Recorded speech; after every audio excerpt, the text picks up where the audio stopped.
Bagaimana saudara dan saya terlibat secara aktif untuk menyatakan kehendak Tuhan itu jadi di bumi seperti di surga.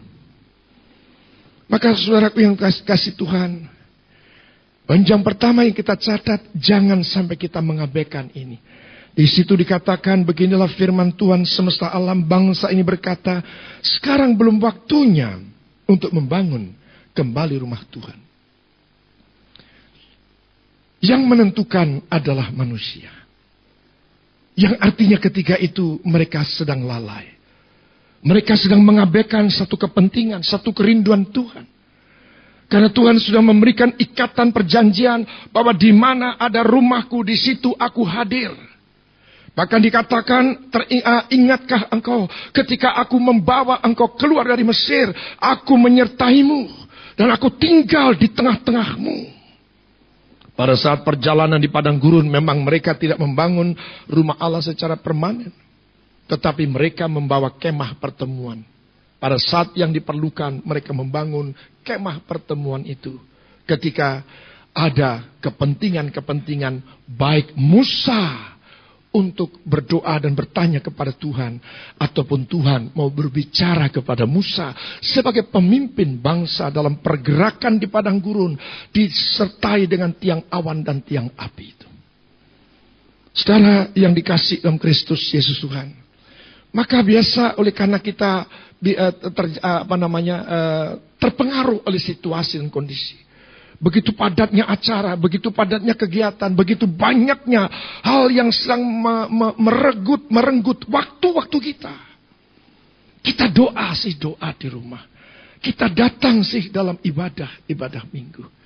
Tapi tidak ada satu kerinduan untuk membangun bait Allah. Dan bahkan menyatakannya bukan prioritas itu. Maka firman Tuhan pagi hari ini mengingatkan. Agar sungguh-sungguh dikembalikan lagi. Karena sekali lagi saya ingin katakan kepada saudara bahwa Tuhan punya rencana yang besar atas dunia ini. Tuhan punya rencana yang besar atas seluruh umat manusia. Amin. Tuhan juga punya rencana yang besar yang dinyatakannya di mana umat Tuhan, umat pilihan Tuhan dilibatkan secara langsung. Dan saya mau katakan kepada saudara bahwa Tuhan tidak pernah akan melakukan sesuatu tanpa harus memberitahukan terlebih dahulu kepada para hamba-hambanya, kepada umatnya.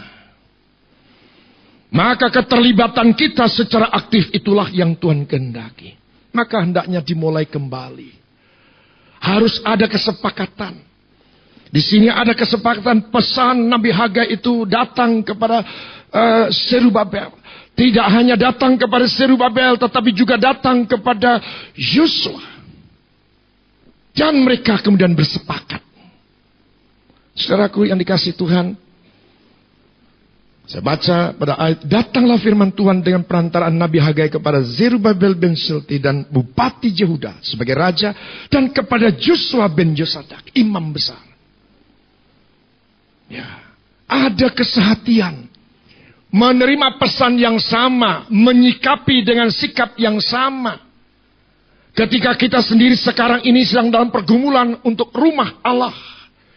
Baik untuk yang ada di Gajah Mada 18 maupun yang di New Indi. Harus ada kesepakatan antara saya dengan saudara.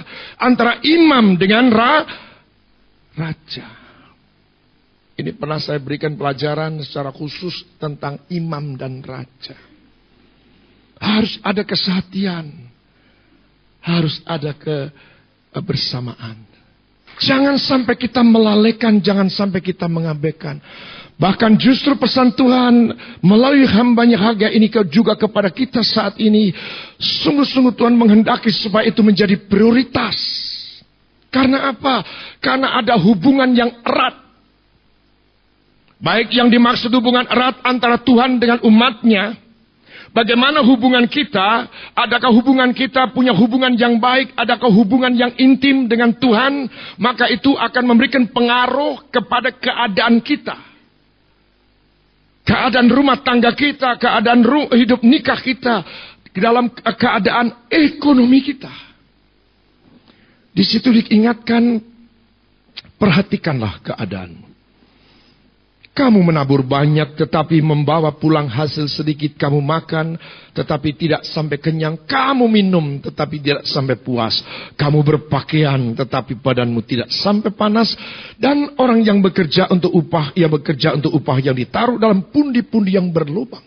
Ada hubungan yang sangat penting. Bukan tidak langsung, tapi langsung hubungannya. Saudara yang dikasihi Om Kristus Yesus Tuhan. Memang saya ingin juga katakan kepada saudara bahwa yang dimaksud bait suci itu bukan hanya perkara fisik.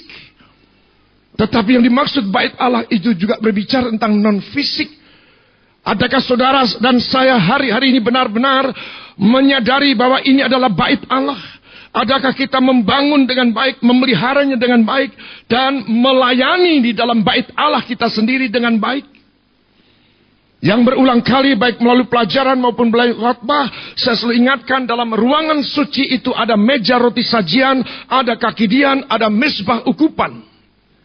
Adakah kita melayani setiap hari meja roti sajian firman Allah? Adakah kita baca, kita dengar, kita renungkan? Adakah kita juga melayani atau menambahkan minyak pada kaki dian?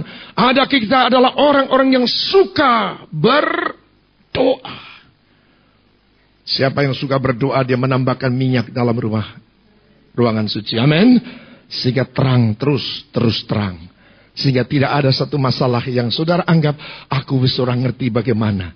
Aku gelap, aku tidak tahu apa-apa.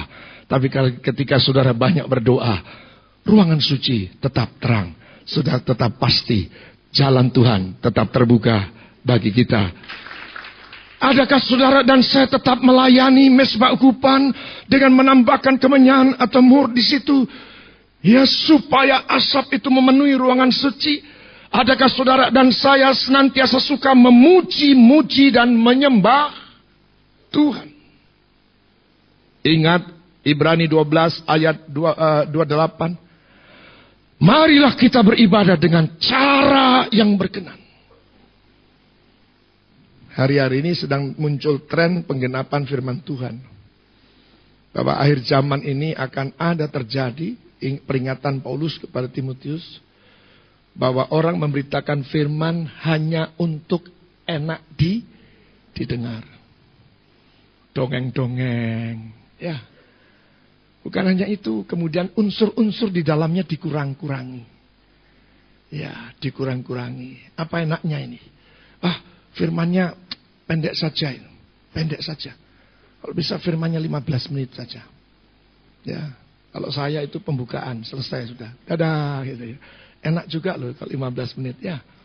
Ya, dikurangi kalau enggak pujiannya dikurangi. Oh, enggak usah penyembahan dah, enggak usah penyembahan. Ya, enggak usah penyembahan. Ya, sekarang di Surabaya muncul gereja 1 jam. Ya, jam 7, jam 8, jam 9, jam 10, jam 11, jam sampai malam. 10 kali ibadah. Jadi maksudnya yang penting ibadah. Soal cara itu nanti saja. Cara berkenan apa enggak itu urusan belakang. Hati-hati, ini akhir zaman. Tuhan sedang menggoncangkan bukan saja bumi tapi langit juga. Dan saudara jangan menganggap enteng apa yang sedang terjadi di seputar kita ini. Masalahnya sekarang, adakah saudara dan saya memelihara kerajaan yang tidak tergoncangkan itu? Yang secara simbolik, yang secara realistik itu berbicara tentang rumah ibadah. Rumah ibadah bukan saja berbicara tentang gedung di mana umat Tuhan berkumpul untuk beribadah. Tapi bait Allah juga berbicara kehidupan kita secara pribadi. Sekali lagi yang mengerti katakan amin. Maka saudara yang dikasihi Tuhan, maka Tuhan menghendaki untuk kembali sebab adanya rumah Allah dengan segala kegiatannya, adanya kegiatan di rumah Allah dengan cara-cara yang berkenan. Itu berarti tetap adanya hubungan intim antara Tuhan Allah dengan umatnya. Ada perkara-perkara yang dinyatakan, ada hal-hal yang didengar oleh Tuhan, ada perkara dan pesan-pesan yang disampaikan oleh Tuhan kepada umatnya. Ada satu kehidupan yang dinamis, pergerakan yang luar biasa. Dan setiap saudara dan saya pun terlibat langsung di dalamnya untuk menjadi bagian yang tidak terpisahkan dari kegerakan Allah di akhir zaman. Saudara yang dikasihi Kristus Yesus Tuhan, Tuhan menghendaki supaya hubungan kita ke atas dan hubungan kita sesama terbangun dengan baik. Jeleknya hubungan hari-hari ini, saudara, itu sebenarnya karena hubungan kita dengan Tuhan itu hanya hubungan yang sifatnya formal saja, bukan dari hati. Hubungan yang tidak harmoni antara umat dengan Tuhannya. Saya berdoa sungguh-sungguh supaya bangsa ini berbalik kepada Tuhan. Bukan sekedar dalam pengertian ibadah, tetapi membangun hubungan yang intim dengan Tuhan. Dan mengerti apa yang menjadi kehendak Tuhannya. Dan melakukannya dengan setia. Untuk hidup dalam hormat dan takut akan Tuhan.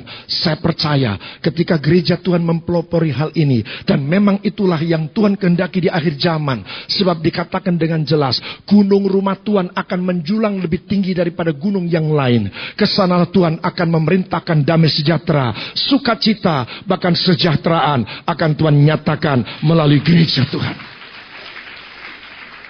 Maka saudara dimintakan oleh firman Tuhan supaya kita menjadi peduli, menempatkan untuk membangun bait Allah menjadi sebuah prioritas, bahkan menjadi fokus, bahkan menjadi sebuah tujuan utama dalam aktivitas saudara hari-hari ini.